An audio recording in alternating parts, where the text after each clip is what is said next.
There are no cards in here. Should I be recording this? There are no cards in this camera. Should I record it? Should this be recorded? No. You know what? I got one real quick. Hey, how are you?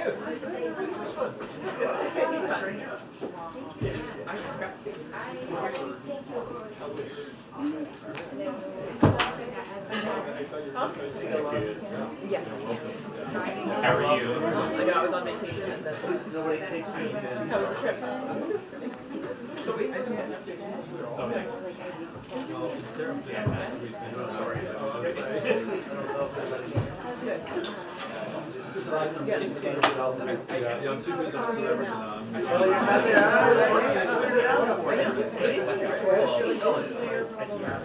yeah, like it's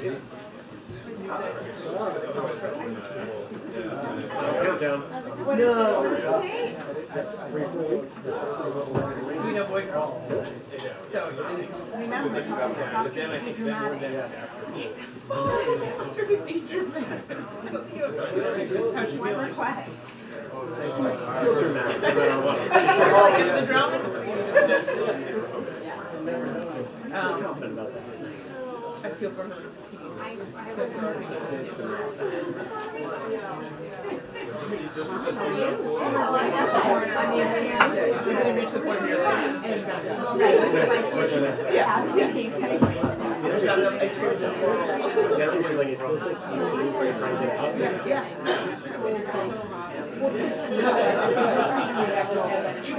Getting the like elbow in the hand.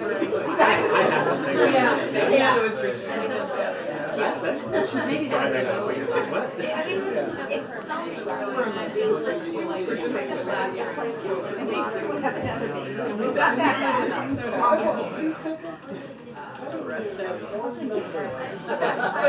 Oh yeah.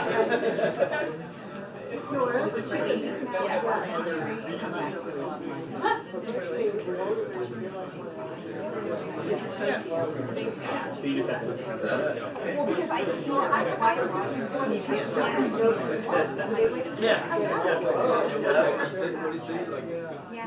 Good job about that. Good job,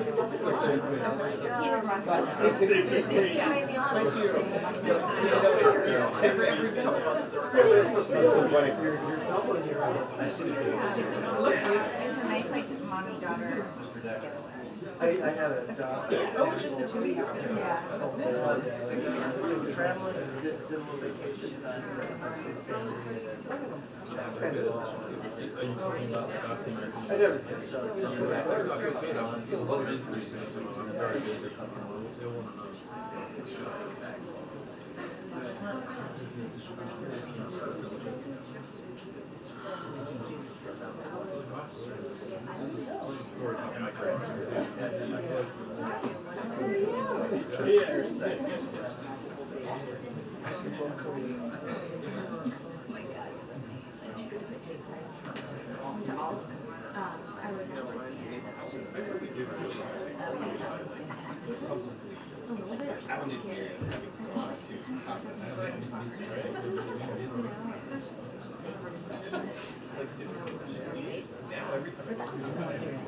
Thinking maybe I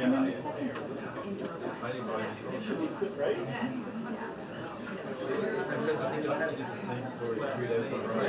Even if there's a husband son, you know what? I said good gig. Well done. Yeah, exactly. I said the second is after.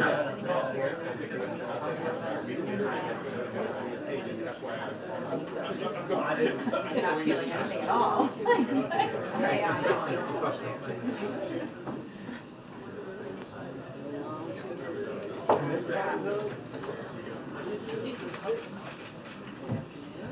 Good afternoon. Hello. Welcome back. Wait, nobody likes my outfit? I'm not quite understanding this. It's okay. There might be issues if people start commenting on my outfit. Okay, so first I want to officially welcome Kelly O'Donnell as the new president of the White House Correspondents Association, and thank you to, she's not here, but thank you to Tamara Keith for her partnership over the last year. Very few people understand just how much work is required by the WHCA and the White House to ensure press coverage and related travels as smoothly as possible. And we are looking forward to working closely with you, Kelly O, and in this next chapter. So welcome, welcome, welcome. I'm excited about it. So I have two things at the top, and welcome to anyone who traveled with us abroad. Welcome back. Hopefully you got some rest over the weekend. But the first thing I want to talk about, it's on a subject that's gotten increasing attention over the last few weeks, certainly the last couple of days. And I want to quote a Republican senator in 2022. So bear with me here. Quote, "Leaving our military in limbo is never the right thing to do," end quote. That same senator also said, quote, "Our military isn't a political pawn."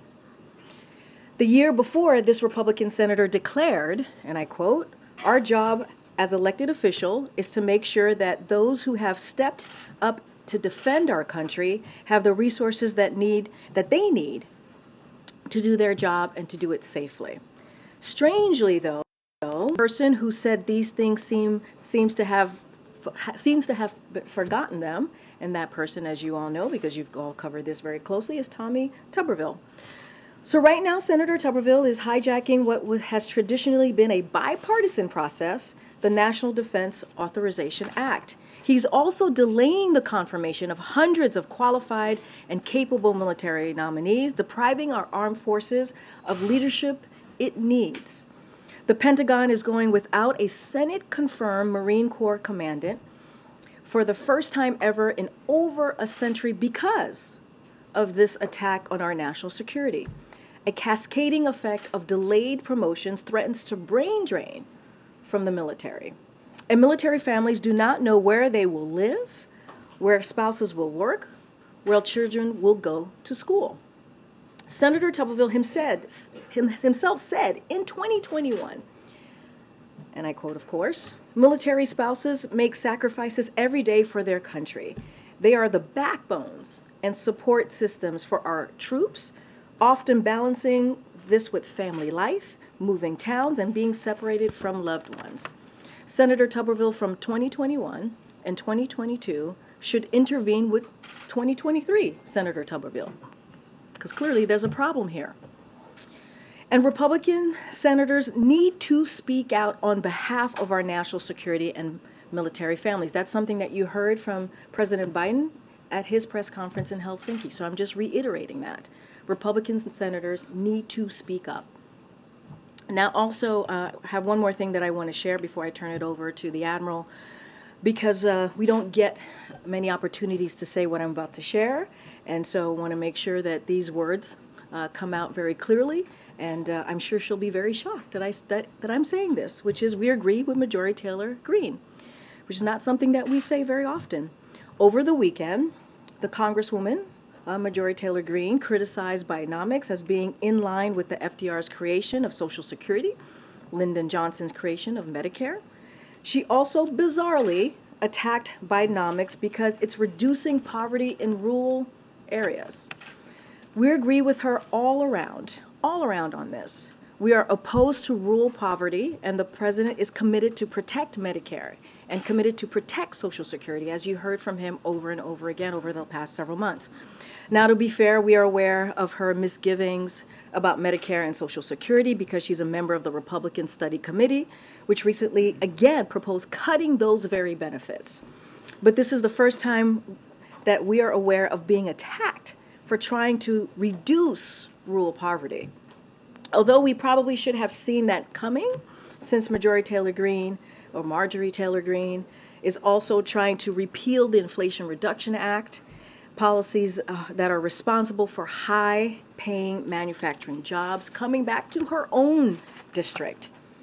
Now, President Biden looks forward to visiting her district, as you've heard him say many times before, to highlight those good-paying jobs and the differences that they are making in the lives of real people on the ground in Georgia. And finally, as I just mentioned, as somebody just talked about his wonderful suit today, The Admiral is here, John Kirby, to take a few questions on some foreign policy news of the day, including Russia's suspension of the Black Sea grain initiative, the President's call, as you all know, with the Prime Minister of Israel, and the President's, and also Israel's President's visit tomorrow. And with that, Kirby, the floor is yours. Good afternoon, everybody. So I want to start today by addressing Russia's irresponsible and dangerous decision to suspend its participation in the Black Sea grain initiative, which will exacerbate food scarcity and harm millions of vulnerable people around the world.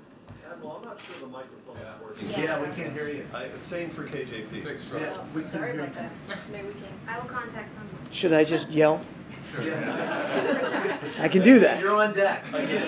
Admirals can do that. Is that better? Sounds like it is. No? No, Yeah? I don't think so. Okay.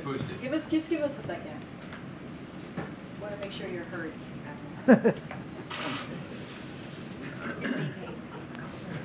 Is it okay if we just start in the back? No? Maybe I could hear him, but and same with you. It's just muted today. Okay. I'll try to project. We'll do our best. I've had my grandkids for the last 2.5 weeks, so projecting is something I'm good at right now. I want to start today by addressing Russia's irresponsible and dangerous decision to suspend its participation in the Black Sea grain initiative, which will exacerbate food scarcity and harm millions of vulnerable people around the world. The Black Sea grain initiative has been critical to bringing down food prices, which have spiked as a result of Russia's brutal and unprovoked invasion of Ukraine.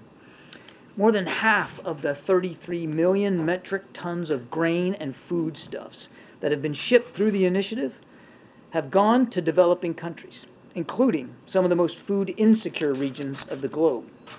These shipments have helped drive down and stabilize global prices, and every shipment under the initiative has contributed to reducing hardship in the world's poorest countries, since bringing grain to world markets lowers food prices for everybody.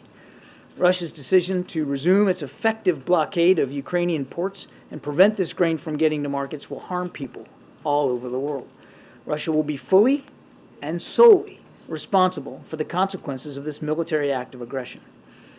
Indeed, we are already seeing a spike in global wheat, corn, and soybean prices just today as a result of Russia's suspension. We urge the government of Russia to immediately reverse its decision. Meanwhile, the United States has and we will continue to work with other countries to enable both Russian and Ukrainian grain to reach the rest of the world, including by ensuring that our sanctions do not target, contrary to Russian propaganda, they do not target Russian food or fertilizer, and we will continue to support Ukraine's efforts to get that grain to markets that desperately need it, even if that's through other routes. A lot of work to be done here. This is a deeply regrettable and, as I said, a dangerous decision that we urge Mr. Putin to reverse. Now, just quickly, a readout on the President's discussion today with Prime Minister Netanyahu. They obviously talked about a broad range of global and regional issues of mutual concern. The President underscored his ironclad, unwavering commitment to Israel's security, and he condemned recent acts of terror against Israeli citizens. The two consulted on our close coordination to counter Iran, including through regular and ongoing joint military exercises. They noted that the U.S.-Israel partnership remains a cornerstone in preventing Iran from ever acquiring a nuclear weapon. The President stressed the need to take measures to maintain the viability of a two-state solution and to improve the security situation in the West Bank. To that end, he welcomed Israel's willingness to consider new steps to support Palestinian livelihoods and recognized promising steps by the Palestinian Authority, for their part, to reassert security control in Jenin and other areas of the West Bank. He expressed concern about continued settlement growth and called on all parties to refrain from further unilateral measures. The two leaders agreed to consult with regional partners with the aim of convening a meeting soon in the Aqaba Sharm format as soon as possible. They also consulted on progress towards establishing a more integrated, prosperous, and peaceful Middle East, including through efforts to deepen and expand normalization with countries in the region and beyond. Finally, President Biden reiterated, in the context of the current debate in Israel about judicial reform, the need for the broadest possible consensus, and that shared democratic values have always been and must remain a hallmark of the U.S.-Israel relationship. That takes questions. Thanks, John. First on the call with Netanyahu, the Israelis said that there was an invitation to meet in the United States. Is that meeting at the White House, as Prime Minister Netanyahu has repeatedly asked for? They have agreed that they will meet probably before the end of this year, and all the details of the wheres and the whens are still being worked out. And then separately on the Black Sea grain deal, assuming Russia doesn't lift this is effective blockade, what other options are there that the U.S. can facilitate to get that Ukrainian grain out there? Is there additional resources that the U.S. can send to Ukraine, ship it out via rail? Yeah. Or is it really just at the mercy of Russia here? Well, look, to some degree, Russia does have a huge amount of responsibility here. By allowing, or in the previous months, allowing ships to leave through the Black Sea along an approved route. But absent that, we're going to have to kind of go back to where we were before the grain deal was put in place last July, and that's been a year, where obviously the bulk of grain wasn't getting out, because the only other option you have for that is overland, by rail, by truck, overland. And of course, overland transport of anything in Ukraine right now is a pretty hazardous undertaking, and of course you'd have to go through EU countries. They all would have to be okay with that. They have farmers and farms that they have to be concerned about for their own economies. So it's more cumbersome, less efficient, certainly not as an effective way to getting all that grain out of Ukraine. And that's why before the grain deal was put in place, food prices were going up. The developing world, the so-called global south, was suffering under food scarcity. So, I mean, I don't want to stand here and promise you that we'll be able to fix everything as a result of this decision by Russia. We'll do the best we can. We'll continue to work with allies and partners to find new ways to get grain out. But there's no possible way, just mathematically, we're going to get as much grain out now as we were going to be able to get out through the grain deal if it had been extended. Yes, Sebastian. Thank you. Hello. Also on the grain, just following up on Zeke's question, specifically, is there any thought being given to a plan of just taking the grain out by sea with some kind of escort and more or less daring the Russians to stop it? And then on the bridge, which basically you're arguing that, you're arguing, but you're suggesting that we should just try to run a blockade, an effective military blockade in the Black Sea, because that's what's happening here. Right. No, that's not an option that's being actively pursued. I know that been discussed maybe by Turkey had sort of played around with this idea quite a long time ago. That's not an option we're actively pursuing. Okay, thank you. On the bridge itself, the Russians keep making this sound like this is a sort of casus belli. You can't touch the bridge. We'll stop the grain and so on. That's how they present it. Does the United States think the bridge is a totally legitimate military target? So let me take that in two bites. Number one, I've seen nothing that proves causation here, that the strike on the bridge led to Putin's decision not to extend. He had already been leaning that way publicly. Now, I won't speak for him. If he has his own justification, he can do that. But I've seen nothing that points to causation. And then to your second question, we don't take it upon ourselves to determine legitimacy or illegitimacy of targets that the Ukrainians hit. They're fighting for their own country. Crimea is Ukraine. And we don't tell them what is or what isn't legally a legitimate target. They determine their targets for themselves. Okay, so it's not at all in the same category as strikes inside Russia, which is something... Strikes inside Russia, we made it clear to the Ukrainians that we won't encourage and we won't enable strikes inside Russia. What we are trying to do, and have been for 16 months, is making sure that they can defend their own territory and to push back the Russian aggression on Ukrainian soil. Crimea is Ukrainian soil. Just to clarify something, Russia is calling the bridge attack a terrorist attack. They're blaming Ukraine. The Ukrainians have not, though, claimed responsibility. Have you determined who's responsible, or are you commenting on who's responsible? We are not in a position to attribute the attack to any particular party at this point. And you've made clear, obviously, publicly you're urging Russia to reverse this decision on the grain deal. Privately, are U.S. officials reaching out, discussing this matter with your counterparts in Moscow? We are discussing it with our counterparts at the UN and with our allies and partners. I know of no specific discussions with Russian officials directly about it. And can you just discuss again how immediately we may see the impact of this deal being terminated? When will vulnerable countries... I mean, prices went up today. Corn, soybean, and wheat all shot up today. as a result of this decision. So we're seeing the impact right now. Thanks. Admiral, just one more follow on the bridge. Have you assessed whether the attack had any effect on Russia's strategic ability to move military equipment in and out of Crimea? Yeah. The short answer is I don't know. I mean, I can't. We haven't. Let me put it another way. We haven't seen any impact of the strike on the bridge to Russia's defensive posture and their military capabilities in Crimea or in southern Ukraine. I mean, they are still arrayed in defense in depth. They are still fighting Ukrainian forces, still trying to push back elements of the Ukrainian counteroffensive.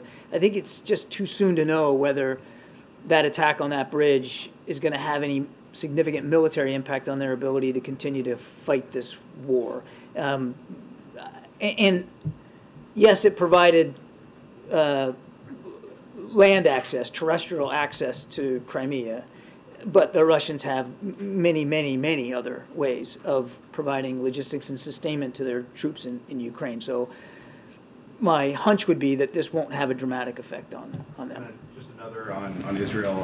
The Congresswoman Jayapal said that Israel is a racist state. She later walked that back, but there's been one in a number of comments from some Democratic lawmakers about Israel, and just wondering if the White House had any response to those comments. Well, we saw that she apologized, and we're glad she did. We think an apology was the right thing to do for those comments. I think, as you saw from my readout of the call with Prime Minister Netanyahu, and you'll see this tomorrow when the President gets a chance to meet with President Herzog, our commitment to Israel is ironclad, and we're going to make that clear and consistent every chance we get. Karine, thanks, Kirby. I want to ask you about the Chinese hacking campaign that affected Secretary Raimondo, among others. Do you have an update on how much damage may have been caused by this hack, what information was taken, and also what does this episode tell you about the Chinese's ambitions and capabilities with regard to spying?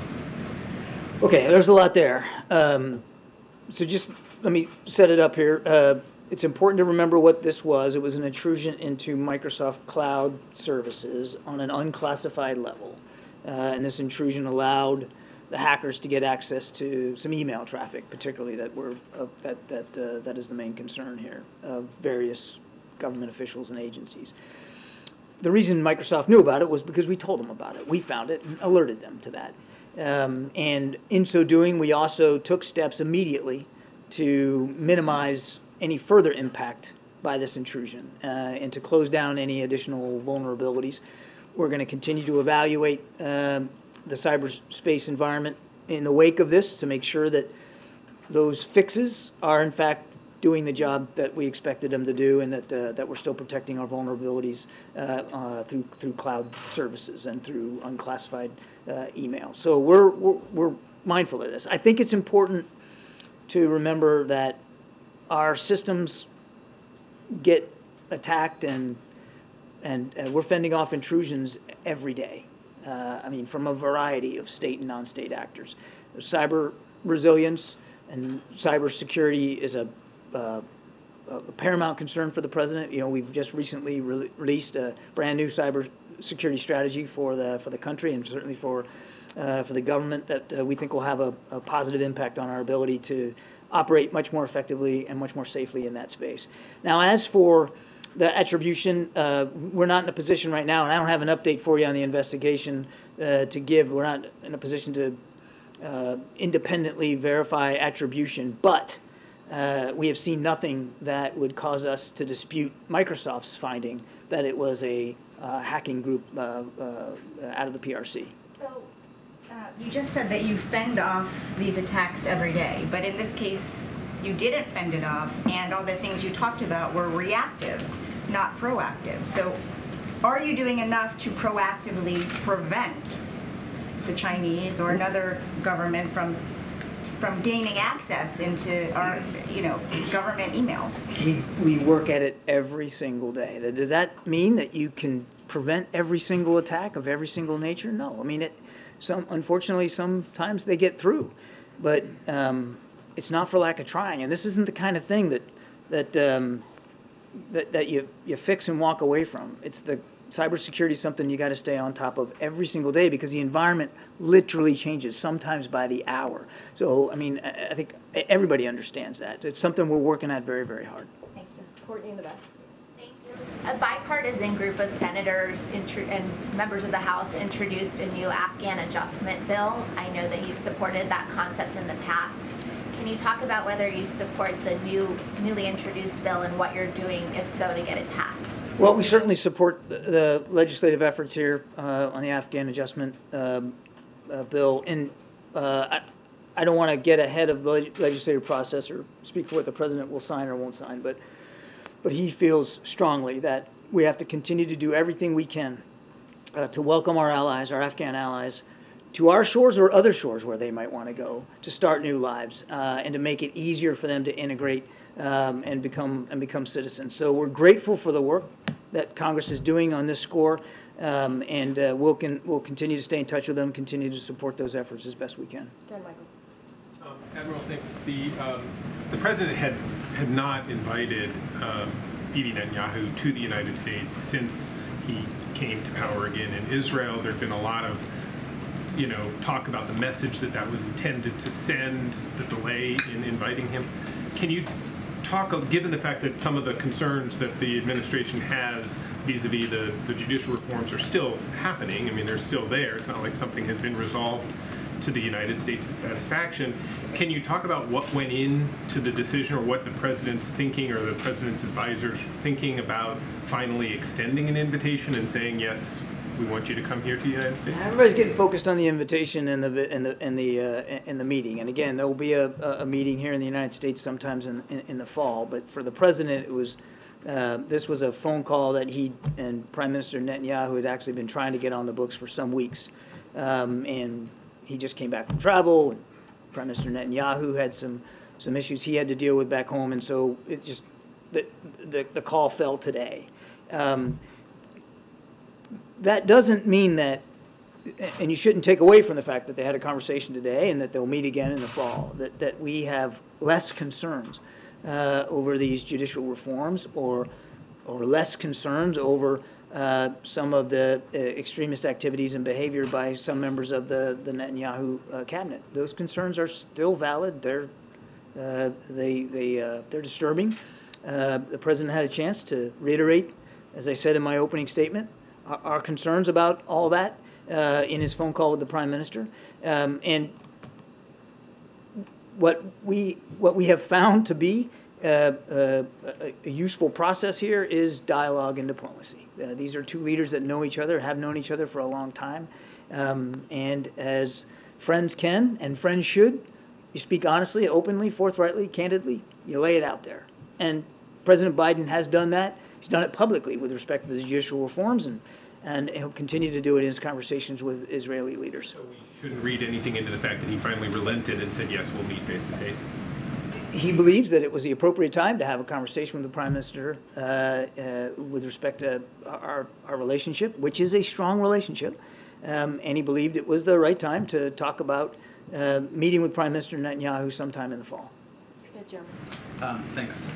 John, given President Herzog's role in attempting to mediate a consensus agreement on this judicial reforms, given the president's own concerns, how much of a focus will the judicial reforms be during their meeting tomorrow? It will certainly be a topic of discussion, as it was today in the call with the Prime Minister.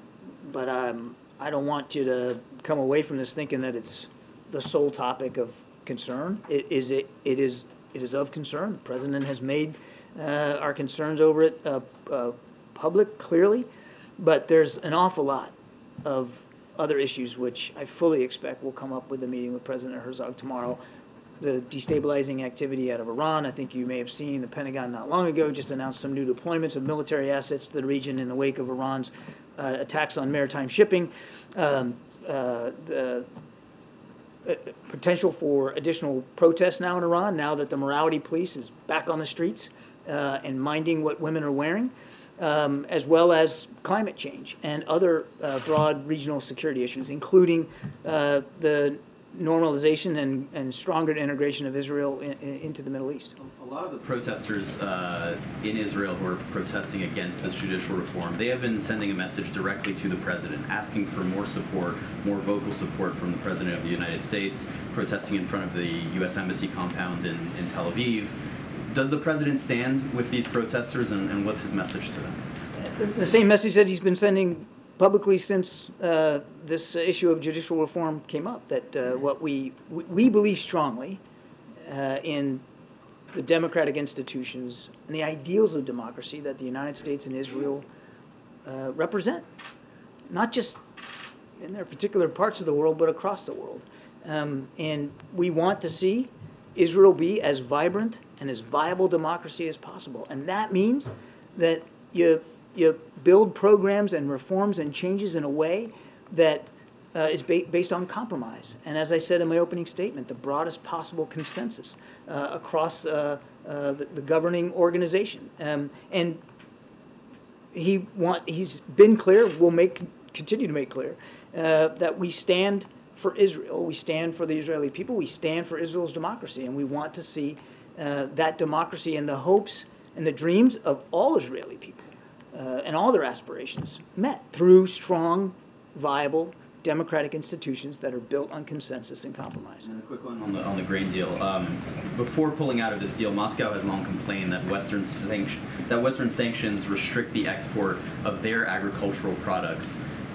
Would the U.S. consider modifying sanctions on Russian agricultural exports or anything else to entice Russia to re-enter this deal? Yeah, as I said in my opening statement, Jeremy, that's Russian propaganda. Our sanctions aren't targeting Russian agriculture. They were still, even as the grain deal was in place, able to get their grain and foodstuffs out, and there's no sanctions on fertilizer. This isn't about shutting down Russian farms. That is a trope that Putin puts out there, so there's no reason to consider changes since we're not doing it in the first place. Way in the back there. Thank you. John, I want to ask you about something that's starting to gain steam here in Washington, which is UAPs, unidentified aerial phenomena. Yes, there is I know what going that to be is. a House Oversight Committee hearing at the end of this month. Senator Schumer has put forth an amendment to the NDAA that is modeled after the JFK Assassination Records Collection Act. What level of transparency does the Biden administration believe that the American public deserves and should have as it relates to UAPs? Well, without speaking to proposed legislation, I won't do that. As you know, the Pentagon has stood up an entire organization to help collate and coordinate the reporting and analysis of sightings of UAP across the military. Before that, there wasn't really a coordinated, integrated effort to do that. And of course, we will always want to be as transparent with members of Congress and with the American people as we can, considering national security concerns. This used to get laughed at for quite some time, for years and What decades. gets laughed at? The idea of Congress taking this up. I mean, Gerald Ford talked about this as a congressman back in 1966, and here we are, what is that, 60 years later, give or take. Is this a legitimate issue? Does the administration believe that getting to the bottom of these sightings in the air, is it a real concern? Is it a real legitimate issue as you see it? Yeah. I mean, we wouldn't have stood up an organization at the Pentagon to analyze and try to collect and coordinate the way these sightings are reported if we didn't take it seriously. Of course we do. I mean, some of these phenomena we know have already had an impact on our training ranges. For when pilots are out trying to do training in the air and they see these things, they're not sure what they are, and it can have an impact on their ability to perfect their skills. So it already had an impact here, and we just want to better understand it. Now, we're not saying what they are or what they're not. We're saying that there's something our pilots are seeing. We're saying it has had an effect on some of our training operations, and so we want to get to the bottom of it. We want to understand it better. So, yes. Do you believe these whistleblowers that have come forward? I'm not going to talk about individual whistleblowers.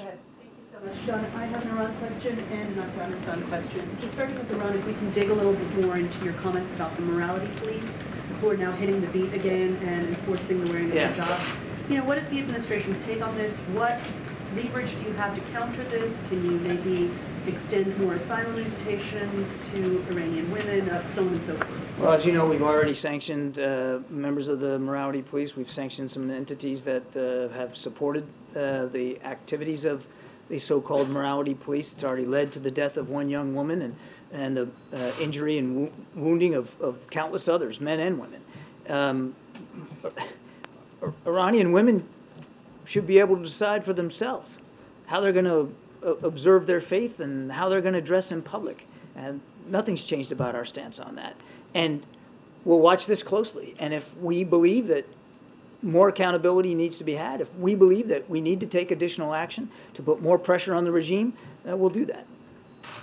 On Afghanistan, Pakistan says the presence of Afghan refugees in Pakistan has created instability.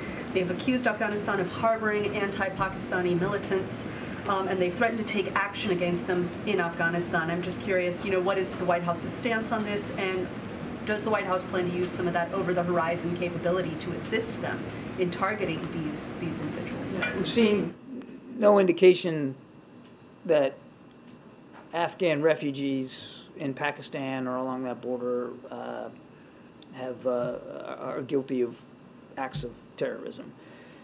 And we're grateful to Pakistan for the incredible generosity that they have extended to so many Afghans who are just looking for a safe and secure place to be.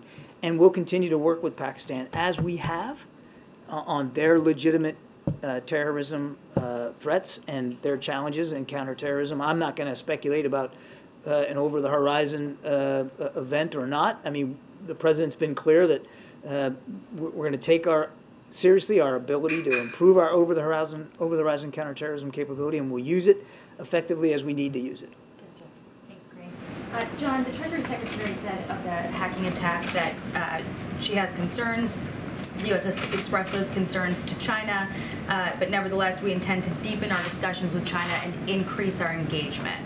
Doesn't that send the message to China that they can keep getting away with this? No, the message it sends is that the way you handle tensions, the way you deal with disagreements, the way you best deal with issues like this, assuming it's I'm not in a position to attribute this, but assuming this is a PRC hacking group, is engagement, is being able to have candid, forthright conversations and hold each other accountable for behavior as appropriate. Let's not get ahead of the investigation. FBI is still working on it. I don't think we should get ahead of that. And if there needs to be, as Jake said yesterday, if there needs to be accountability, then we'll execute accountability. But that doesn't mean, even if it is a hacking group from the PRC, it doesn't mean that you torpedo an entire bilateral relationship, the most consequential in the world, militarily, economically, politically, because of one act. You deal with it, you hold people accountable as appropriate, but you still got to work on making sure this relationship, this competition, and it is a competition, Jackie, is handled responsibly. Why is it an if there needs to be accountability, though? Shouldn't someone be held accountable for hacking cabinet-level officials in this administration? Of course. My answer to that was if it's, in fact, a PRC hacking group, and that was the context of the question. But yes, of course. Was Gina Raimondo the highest level official to be hacked? Was she the only cabinet level official? Secretary Raimondo? Yeah. As far as I know, yes, but again, I don't want to get ahead of an investigation. And then on the F16s and F35s to the Middle East, what was the final straw in pushing the Pentagon to make this move? I'd refer you to DOD. Anything else on why that decision was made, though? I know that it's been a lead up since May with all of the maritime issues, as you mentioned earlier. Well, I mean, you're talking about the additional assets. Yes. I mean, first of all, again, I'd point you to the Pentagon to talk about that with more specificity. But we have seen in just recent weeks an increased level of activity in the maritime environment of Iranian attacks on maritime shipping. They have become more bellicose, more active, and more dangerous to peaceful maritime shipping in the Gulf region. And the Secretary of Defense wants to make sure, as he should, that we've got the proper capabilities and assets, readiness in place to deal with that. Okay, just a couple more. Thank you. So on Tunisia, this weekend, Libyan border guards have rescued dozens of migrants, including children who have been left in the desert by Tunisian authorities without water or food. Human Rights Watch accused in a report Tunisia of carrying out collective expulsion of sub-Saharan migrants. The United States have a pretty strong relationship with Tunisian authorities, so have you been talking to them? What's your message to the Tunisian president? You know, I really don't have a good sense on that today. I'd refer you to our colleagues at the State Department. Thanks, Greg. Kirby, there's an FT report that for the past decade, millions of U.S. military emails containing highly sensitive information have been misdirected to Mali due to a typo with .ml instead of .mil.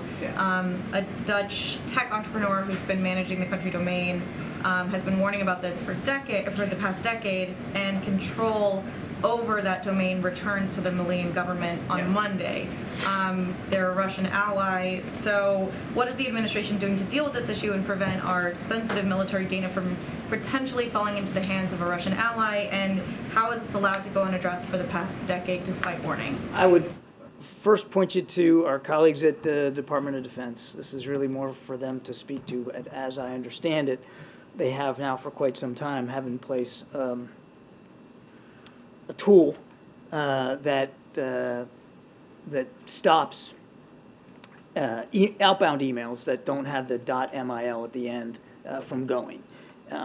There's not a huge amount that they can do for people sending emails into the .mil domain from outside. For instance, if you're working on your home computer and you're sending a document to your work account or something like that, which actually shouldn't be working on official stuff at home anyway, but they have done training of DoD employees, as I understand it, to warn them about that practice. But when it's inbound to a .mil address without MIL, there's not a lot that the Pentagon can do to stop that. But they're obviously been mindful of this for quite some time and have been, again, working on outbound fixes and working on training for any problems of inbound traffic.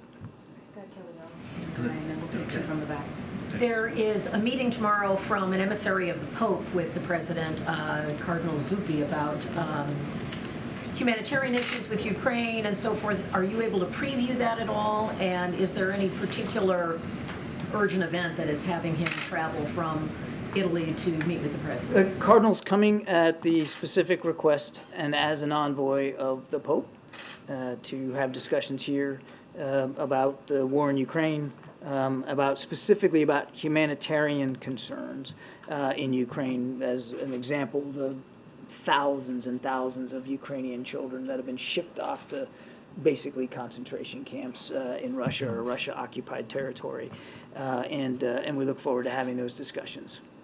Brian, and we'll take two from the back. Thanks, Karine. John, if this sounds obvious to you, just let me know. In speaking with members of the DoD today, they say if Russia was successful on the battlefield, that we wouldn't see this they wouldn't instigate a blockade. I'd like to know if you agree with that, and if so, how weakened do you think Russia is? And as an ancillary to that, could you just upgrade us on the Wagner group and any lingering effects that's had on the Russian military? Well, there's a lot there, Brian. I can't, I won't even pretend to get inside Putin's brain on why he's made this, as I said, reckless decision on the grain deal. It's completely irresponsible. And whether it's related in some way to how poorly they're doing in Ukraine militarily, or whether, as in Jeremy's question, it's related more to grievances that he has conjured up about Russian agriculture, I don't know. We just know that it's reckless and irresponsible, and we want them to change their view on this. As for how the counteroffensive is going, the Ukrainians have said themselves they're not going as fast or as far as they would like. This is tough.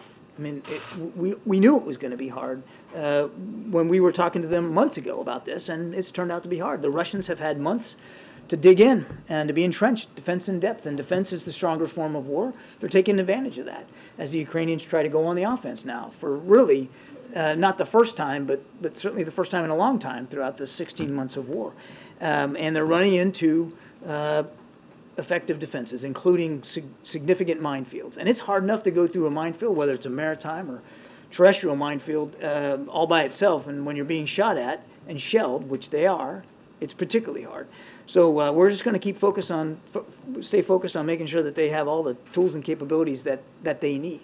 And I don't know if I completely answered yet a third question. Yeah, well, do you see any lingering effects because of the Wagner group? I mean, is there any? No. I mean, no. We don't know where all these guys are. We think some of them may still be in Russian-occupied territory in Ukraine. We know some have gone to Belarus. We've seen reports that some have gone to Africa.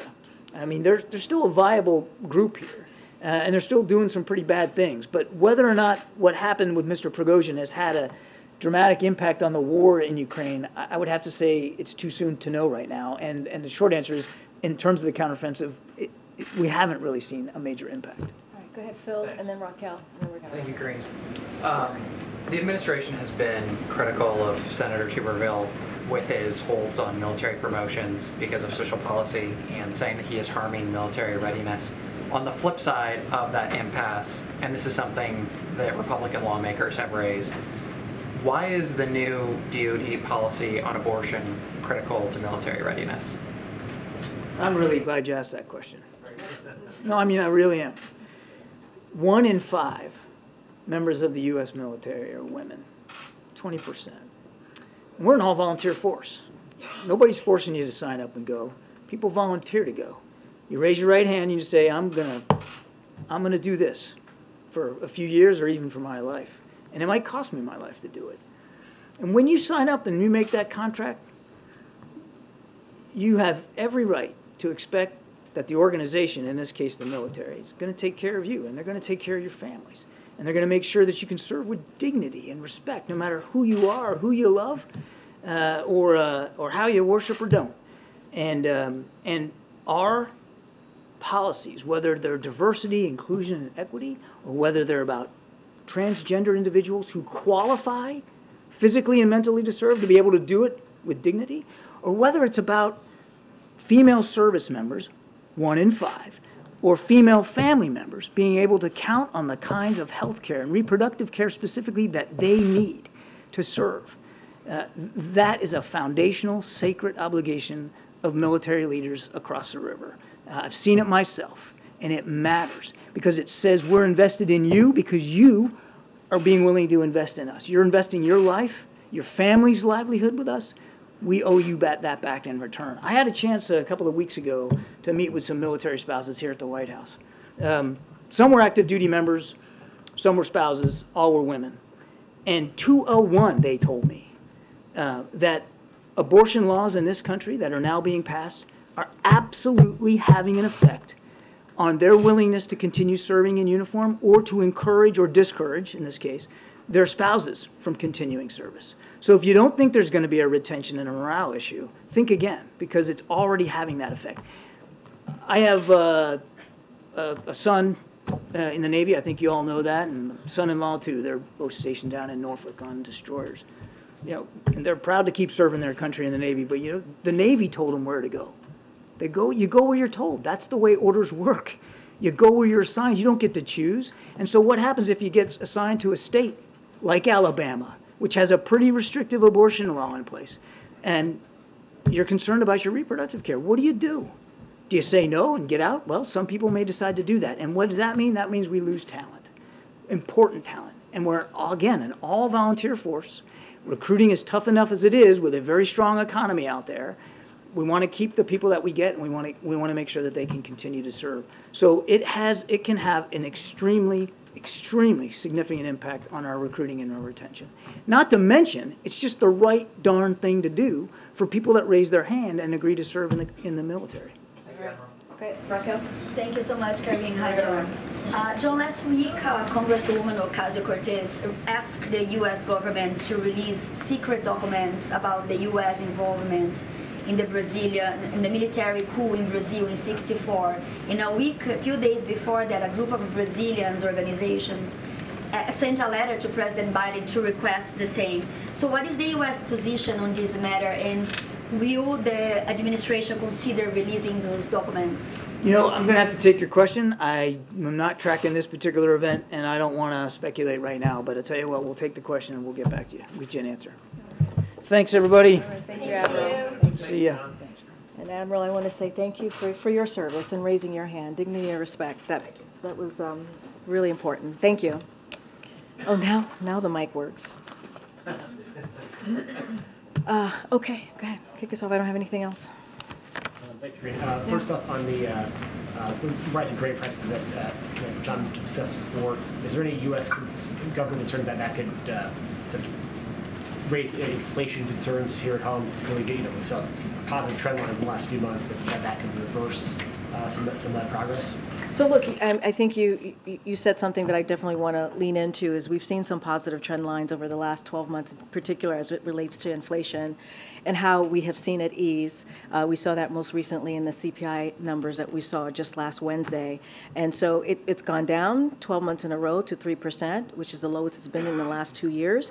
And everything that you are seeing with our economy being stronger, wages going up, unemployment going down, staying under 4%, something that we haven't seen in 50 years, is because of Bidenomics, as you've heard us talk about. It's because of the work that this president has done.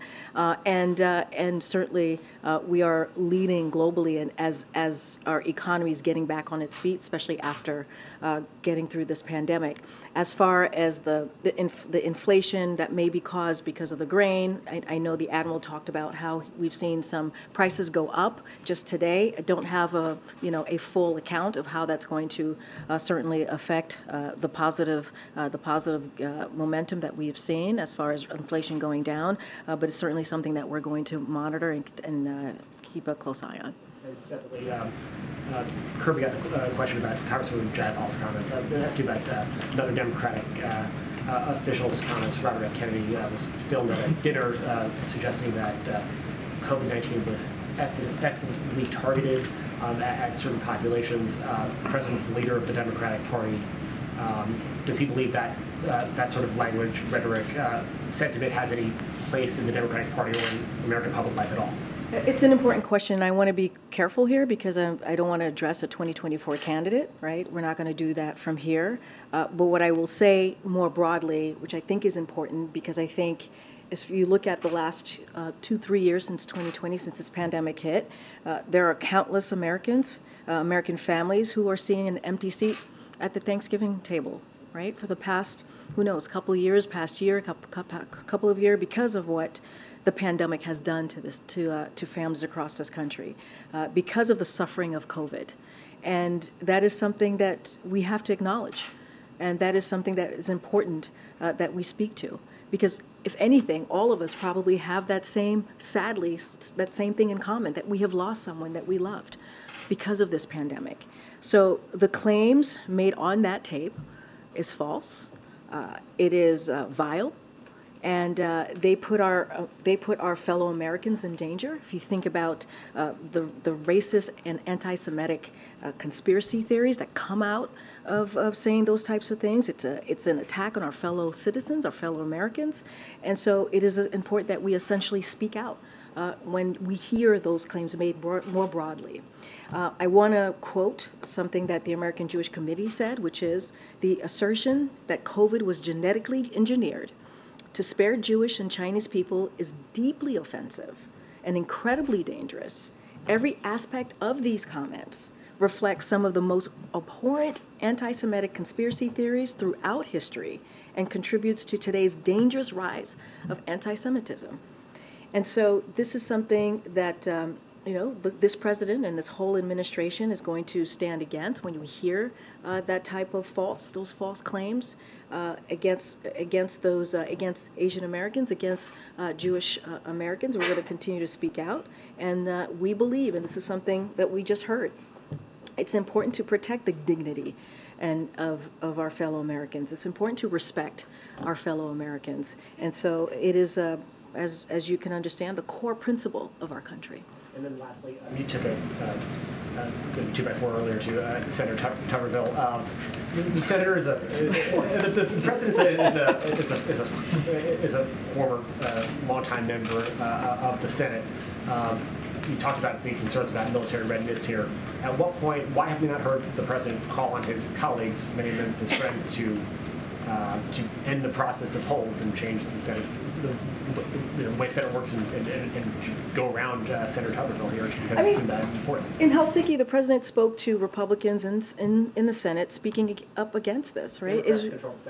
No, totally understand that, but we're talking about one person, right? One person who's holding this up, which is Senator Tuberville. He is the one holding this up. You have to have that ability to hold things up. I mean, that's what we're seeing. We've been talking about this, Zach, for weeks. For weeks now, we've been talking about Senator Tuberville and what he's been doing.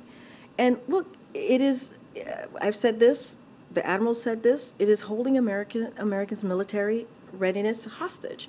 That is what he's doing. It is really one senator who is doing that, who has been doing that this past several weeks. And so, look, we're going to keep speaking out to it. You heard that from me. You heard that from the Admiral. You heard that from Jake. Jake Sullivan, the National Security Advisor. You heard it from the President himself during his Helsinki press conference. And so we're going to continue to be very clear about it. We're going to continue to ask Republicans in the Senate to speak against this and to hold the Senator Tuberville accountable. But you're not going to advocate to get rid of the whole process. That's not. I mean, look, what we're talking about is this particular process that we're seeing right now, as we're talking about the NDAA holding these nominees, which is something that we've never seen before. This is a bipartisan process that has happened and occurred many years before this moment. As you talk about the 2x4 that you said that I just landed on the senator. We talked about what he said in 2021. I talked about what he said in 2022. And, we're talking about our military families, and making sure that we are ready to protect our national security. Okay. Thanks, Karine. Following up on that, as it relates to Senator Tuberville, he spoke last week with the Defense Secretary Lloyd Austin. Is there a sense from the White House that conversation was productive at all, and will there be any follow-up from the White House with Senator Tuberville regarding this issue? So I don't have a readout to that conversation. I don't have anything to follow up.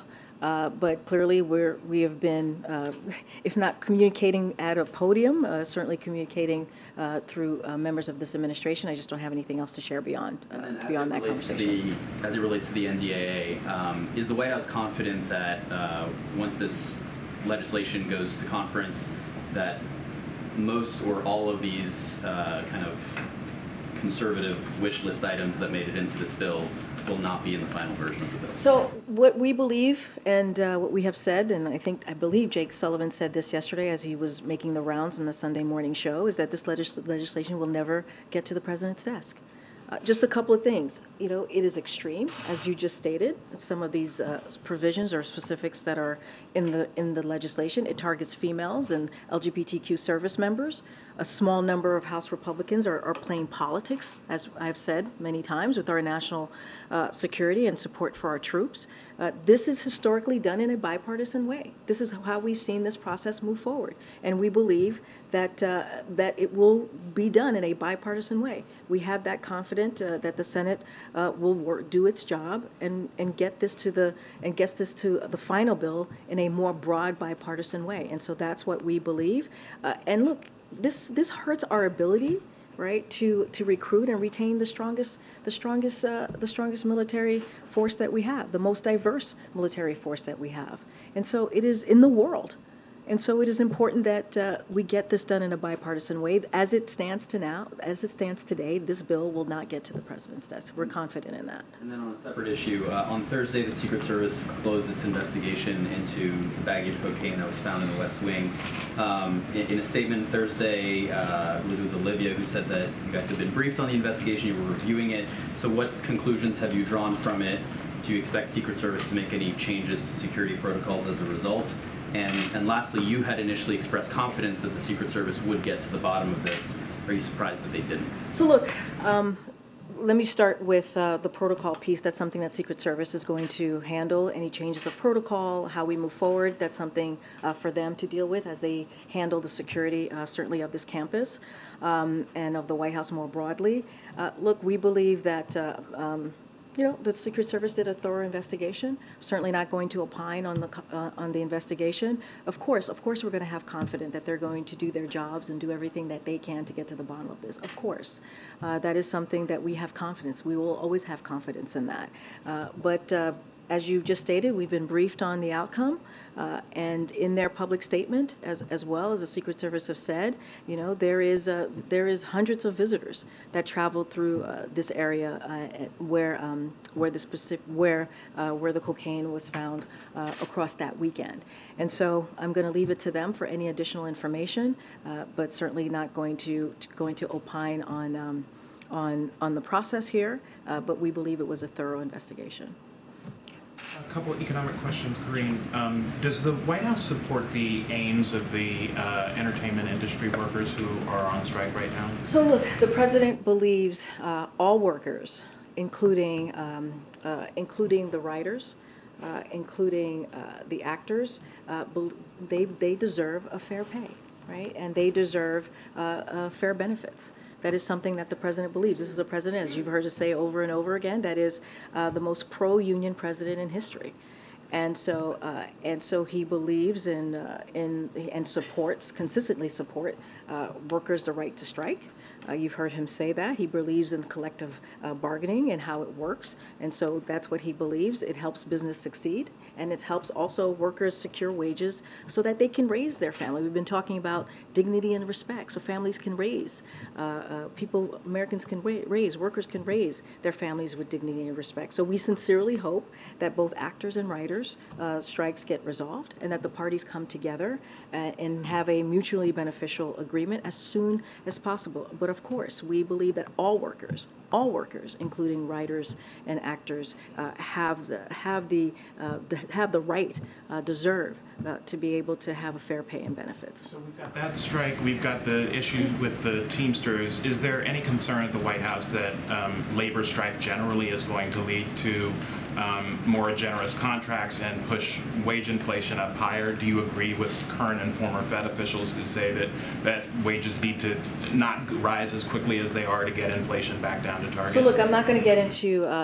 the economics of this, like what economics experts are saying specifically about wages, but what we have seen, right, from the CPI data, that wages have increased. We've seen unemployment go down. We've seen a positive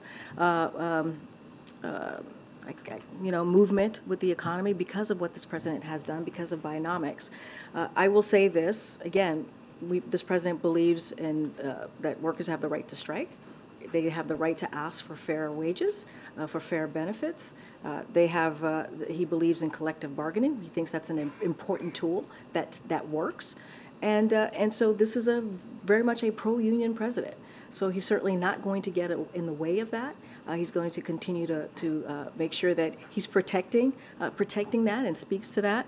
But as it relates to the economy more broadly, what we've seen from the data is important as well. What we've seen from what the president has done with his own policy is indeed working. When you think about more than 13 million jobs created, when we see wages going up, when we see unemployment going down, that's important. That's because the president has made it a priority to make sure that we have an economy that works for all, that builds an economy from the bottom up, middle out. And that's what you've seen from every policy that this president has put forward. And just one more on that. The president had a tweet out last night saying that real wages for the average American worker are higher than they were before the pandemic.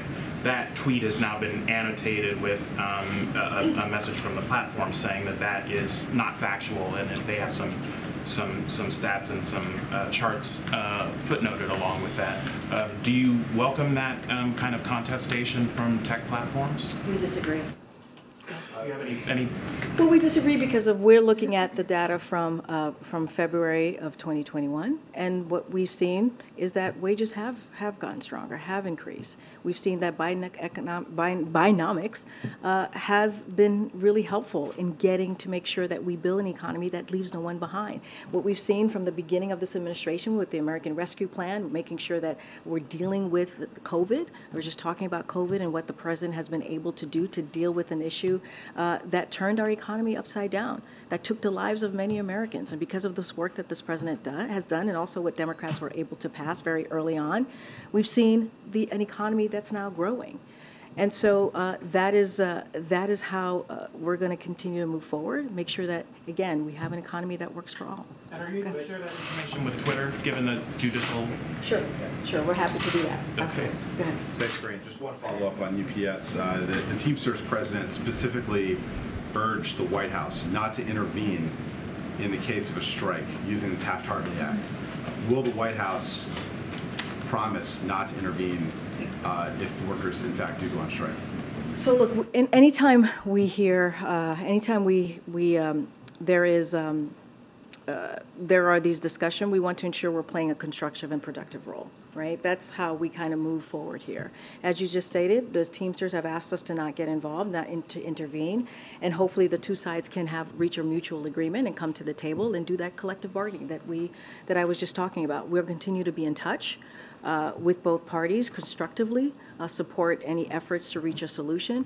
But again, we are confident that both sides are going to come to an agreement, and continue to have a constructive presence as we continue to stay in touch. So that's our role that we see playing moving forward. Yeah. Thanks, Karine. First, following up on the cocaine, you said that it was very important to President Biden that the Secret Service get to the bottom of who brought it into the White House. So can you just talk about his reaction when he learned that the investigation did not end with a suspect?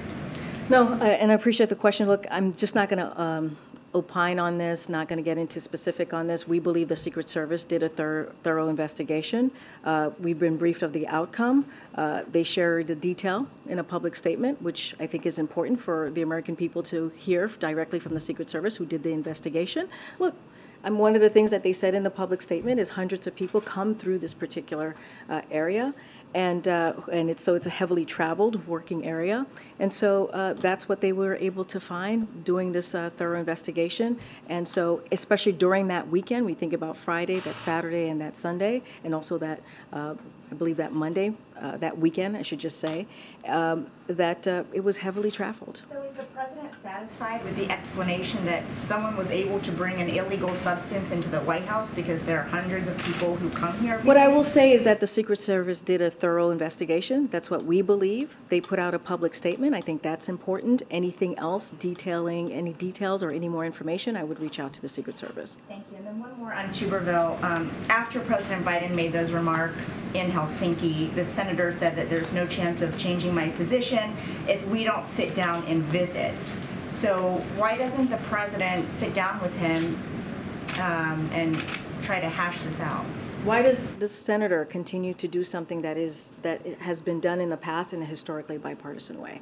Why? Why make this political? Why politicize and make it partisan? That is something that this Senator Tuberville, to be specific, has done. And it's hurting our military readiness. So this is actually a question, we're not the problem here. We're not causing this. This is the senator who's causing this. He's causing something that has never been done before. Historically, this is done in a bipartisan way. So he's holding this up, or has been holding this up, and this is a question for him.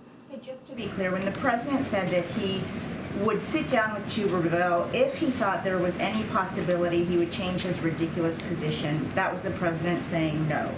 What I'm saying is this has been a historically bipartisan bill, and so which has been made recklessly partisan. That's what I'm saying. And it's hurting our ability to recruit.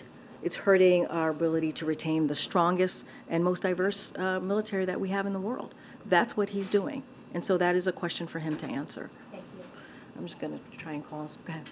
Thank you. I'm wondering what the administration's priorities are for the Farm Bill and anything specific related to nutrition.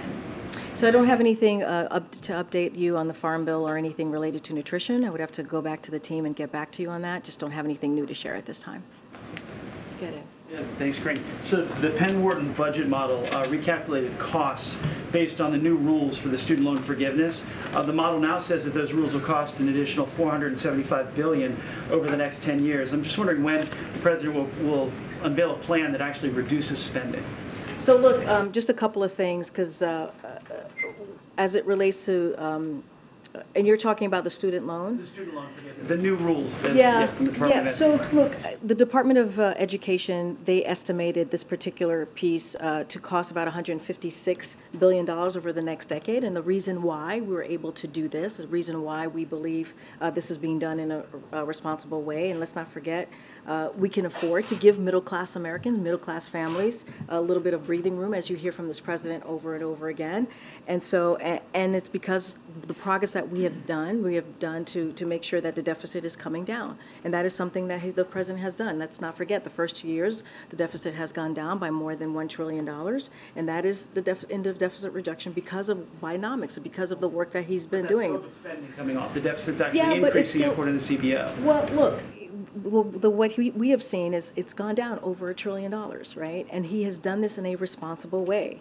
And so he has done reduction. As we look at the deficit, it has come down and done so more than any other president has been able to do in their first 4 years of the administration. And so that's important as well. And so he's taken policies that have been responsible, that has made sure that it doesn't add to the deficit, that it actually decreased the deficit. And you've seen that if you think about the Inflation Reduction Act, you've seen that over and over again in historical pieces of legislation that he's put forward. Let me ask you about EVs. Ford just cut the price of the F-150. Cox Automotive is showing that dealerships now have a 92-day supply of EVs on their lots, which is about twice the average for a gas-powered car on their lot. Is this the marketplace speaking, saying that people don't want this transition as quickly? So look, I've seen that same study. A couple things that I also want to make sure that folks know about. The EV sales hit a record high last quarter and increased nearly 50% from the same time last year. So that's important to note. And EV prices are actually down 20% per year over year on average, with EVs that are eligible for the Inflation Reduction Act credit seeing high demand. So we're seeing a lot of high demand here, which matters as we're looking at this study. And because of what this president has done, and the congressional Democrats, as we think about the Inflation Reduction Act, sales are going up. Costs are coming down. That's important to note. It's also good to see that after a couple of years where it was hard to find electric vehicles, they are now readily available for consumers. So, that is also important as we move forward with the Inflation Reduction Act, as we move forward in implementing a very historical piece of legislation that's going to deal with climate change, that's going to create record jobs, right? Good paying union jobs. All of these things are coming out of the work that this president and Democrats have been able to get done. Okay. Thanks, Karine. I saw there was a report that President Biden and Senator Sanders are meeting with labor organizers today at the White House. I was wondering, I guess, one, if you had any details on that, and two, if the president has any plans to raise the senators' his decision to hold up the president's NIH nominee while the two are at the White House together. So a couple things about the president. The president and senator, they're going to drop by a White House meeting with young workers, organizing unions in a variety of industries, many of which have not traditionally been organized. Workers participating in Monday's meeting include employees of Starbucks, minor league baseball, Bluebird, and Sega. During Monday's meeting, the president and Senator Sanders are expected to congratulate organizers for the work they've done to lead a resurgence of labor organizing across the country and discuss his belief that worker power is essential to growing the economy from the middle out and bottom up. So administration officials, just a few of them who are going to be joining the president and the senator, it might have happened already, is Acting Secretary of Labor Julie Su, White House National Economic Council Director Lael Brainard, and White House Director of Government Affairs Tom Perez. And so those are going to be the folks who have, I think this already happened, joined the president and the senator. And I think he might be going to the sticks at some point to take your questions. And were there any plans to raise the concerns about the NIH nominee? That part I can't speak to what was brought up in the conversation that he may have had with the president, but I can tell you about this meeting that occurred moments ago. Okay, go ahead. A White House official last week said that they hoped Senator Sinema would change her position on the nomination of Julie Su. Did Senator Sinema tell the White House she would oppose the nomination? So I don't have anything to share. She's going to have to, clearly the senator can speak for herself. What I can say is that we are committed to Acting Secretary Julie Su to get through and become the next Secretary of the Department of Labor. That is our commitment that we have had for the past several months, and we're continuing. It's unwavering commitment, and so we're going to continue to fight hard. The President is going to continue to fight hard. His White House office is going to continue to fight hard to get her through. We believe that she is qualified to be Secretary of the Department of Labor. She has shown that over and over again as the Deputy Secretary of Labor. She has been effective, and she got, as you all know, got Democratic support when she became the Deputy Secretary of Department of Labor, and we believe that she should get that support for this secretary position as well. Go ahead, Courtney. Thank you. I wanted to ask about Julie Su again. Is the White House still actively having what you call those war room meetings with different officials to try and get her confirmed? So what I can say is we're actively working very hard to get her confirmed. We believe she is qualified to be the Secretary of Department of Labor, and so that is our commitment and the President's commitment. I also wanted to ask you about the 2 strikes in Hollywood. Is the White House or another representative of this administration going to get directly involved in that? Look, I don't have any more to share of what I just laid out. Look, we believe, and the President knows, that collective bargaining works for employees and employers. That is something that he's been very consistent about and has said over and over again. He urges both parties to negotiate in good faith and reach a mutual acceptable resolution. And so that's what the President's going to call for. And he believes that both writers and actors, they deserve a fair pay and also fair benefits. All right. Teamsters piece, you mentioned how you're keeping in touch with both parties on this to be a constructive part of it. Who in the administration is doing that? I know in the past on different union issues you've appointed certain cabinet officials or White House officials to lead on that. So I don't have I mentioned just last week, I had mentioned for EAW, we talked about Gene Sperling. As you know, Julie Su has always been as the acting labor secretary, has always been involved, at least in having these conversations, staying in touch. Don't have anybody particularly leading it, but certainly Julie Su is certainly involved in keeping in touch and having those conversations. Thank you. Great. Thanks, everybody. See you tomorrow.